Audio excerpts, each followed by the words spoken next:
everybody, I'm Bree the Plant Lady, checking in with a late October weekly garden tour.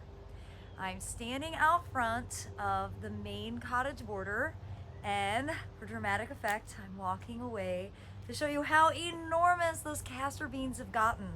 Remember, those are self-sowing annuals. I didn't even plant those seeds. They sowed themselves, and in one summer season, that is how big they have gotten. They're taller than the weeping hackberry. So without further ado, let me go ahead and turn this camera around and give you an up-close view. So first of all, let's start here where there is a crinum in bloom, which is so exciting to see this late in the season. And then let me show you all of the cotton that is puffing up. This is obviously the burgundy leaf cotton, and look at all those cotton balls. Really awesome. And then of course there's tons of peppers and eggplants and stuff that I have completely ignored that I suppose I will find once we have a frost, or maybe the night before a frost, I'll come out. The dahlias that have been planted in here are really quite beautiful. Dahlias do tend to bloom better with shorter days. And the Thailand giant colocasia, which actually successfully perennialized, managed to get quite large. Now last year the plants were bigger, but that's okay. I was not expecting that it was going to successfully overwinter and then ultimately grow out like this. But I really think the stars of the show at this season are the castor beans, and you can see they are absolutely enormous. Look at that incredible blue sky. And they are at a seeding stage, and this is the thing, I often don't get to these in time. You see how some of those are turning tan and opening up? That's how the seeds drop. And they are kind of self-sowing beasts. In fact, I can give you a better view of some of these seeds right here. So those are dried pods, those seeds are ripe. So I have a few days home this week. I am probably gonna do some maintenance on these just to prevent so many seeds from falling. Of course, I say that every year, and I really am not in the driver's seat with growing this castor bean, but I really do appreciate that it self-sows and it grows out so well.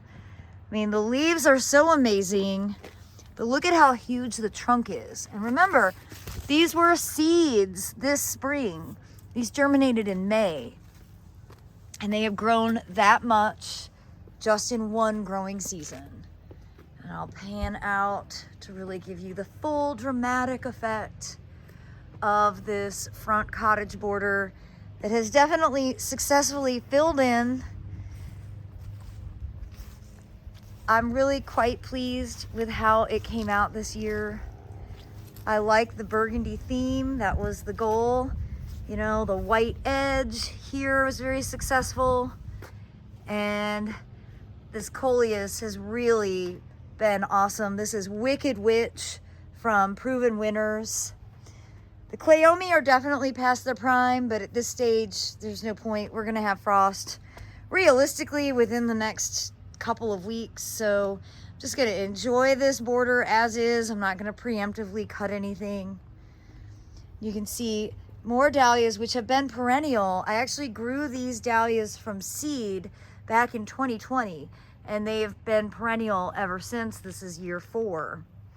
I'm also really happy to see those salvias that didn't really do much all summer are starting to flower again, and of course you can see some busy bee activity there.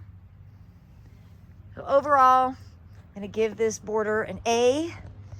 Really, the best plant, in my opinion, has been this remarkable eggplant. Again, I need to get the name from my records. This was a trial variety that I highly recommend. It's still setting fruit. And, well, the plant itself is now officially taller than me. And no camera tricks here. I'm 5'3". I know that isn't very tall, but I don't think I've ever had an eggplant that's quite this substantial and has fruited so much. This is one of those varieties that you kind of only need one. You'd be able to eat from it all summer. And on the other side of the entryway here, you can see this papyrus, which has also been very reliably perennial, is growing great. This is in a sunken pond liner, so it's all very dry. Holy smokes, there's no water in it. Oh look, there's pots. Haha, I guess now is my time to do some maintenance in here. So it's totally dry, which it's totally dry here. We haven't had any rain since Hurricane Helene. You can really see how big this Edgeworthia has gotten, and you can see the Edgeworthias are already starting to set their flower buds. Now these won't bloom until January. They will go completely deciduous, but they are not at that stage yet. And because we're very dry, the fire ants are out of control. Let's see. Yep. There you go. If you live in an area without fire ants, consider yourselves to be very fortunate. They aerate your soil. It's not something that's needed. This border doesn't look great, but that's okay. It's on the list for major renovation this winter. But obviously we're way too dry right now to start any sort of major garden transitions, and I'm waiting until frost anyway so that it's not as much work. So plus I'm leaving town again in a week, so I'm gonna enjoy the garden this week. We have mild temperatures in the forecast, 50s and 70s, and you can see the wave. I think this is a bit dry. The plants aren't really growing very rapidly. I have been running sprinklers when I'm home, but it's probably not enough. We really could use some rain, even though 2 weeks ago or 3 weeks ago I was complaining about being too wet. This is the thing about being a gardener. You're never satisfied with, you know, your rainfall or your soil.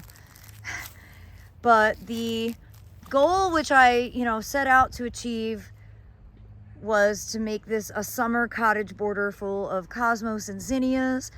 If you stand in the right place, you can almost see it. Now, it certainly didn't come to full fruition. This border is a bit too shady, especially as you get up to the front of it. But now that we've taken the oak tree out over here, I think I actually will be able to consider this section to be full sun, and I'll be able to do some more interesting implementations. Now I'm hoping that these cool season veggies will mature, we'll be able to harvest them, and then sometime either January or February, I'll get this replanted with poppies. So you'll have to stay tuned to see if that actually happens. But that is, in my mind, what the goal is to make this border a solid space of the 3 species of poppies that I grow. Eschscholzia californica, Papaver rees, and Papaver somniferum. And just a moment of bee zen on these beautiful, perfectly lit cosmos. I love cosmos for how they perform at this season. And they're really great cut flowers, and they do really well in floating flower arrangements. Well, there's not a lot to report from this shrub border other than the fact that the mums that have a living mulch ground cover are starting to show some color. And here we've got some that actually are blooming. When this is in full bloom, it's really spectacular. I'm pleased to see that even some of the yellow ones are blooming. I think I've got 5 or 6 cultivars all mixed up in here. Some are pink, some are pale yellow, some are red, some are burgundy.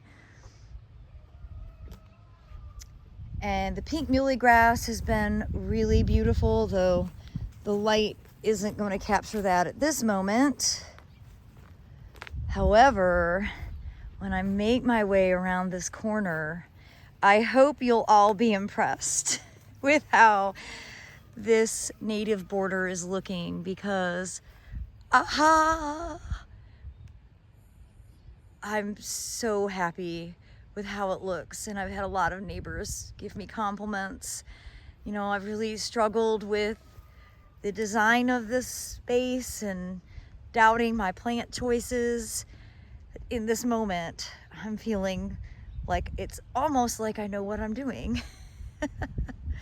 Really exciting to see this amazing scene. I just can't look away from it. I love the pink muley, but I really, really love the white muley. This is White Cloud Muhlenbergia, and I just think it's the most remarkable thing. I hope it's a day like this when Brittany and Tyler, who built the greenhouse, get married. It's 2 weeks tomorrow that they are getting married here. And oh, if we have a day like this, it'll be so spectacular. We are going to use lots of flowers from the garden for arrangements and table decorations. But I would love for them to be able to get pictures in front of this incredible scene. No, I really don't want to be a wedding venue. There's no two people that deserve to be able to use the greenhouse as a backdrop for their big day, more so than Brittany and Tyler, who put their blood, sweat, and tears into building that structure. This bed has a lot of pink muley in it, and it's just so beautiful. I love it with the Verbena bonariensis. I know, intellectually I knew in July, it's gonna be awesome in October. I wish these beds did look better at various times of the year, but this show right now is definitely kind of worth all of the angst that I felt about my design and plant selection.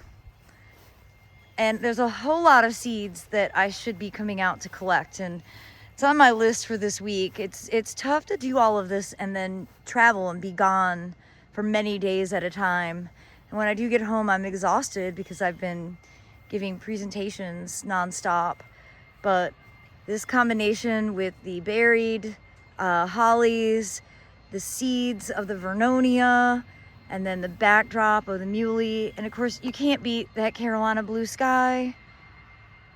This really is the moment that I was aiming to achieve when I planted these borders not quite 2 years ago.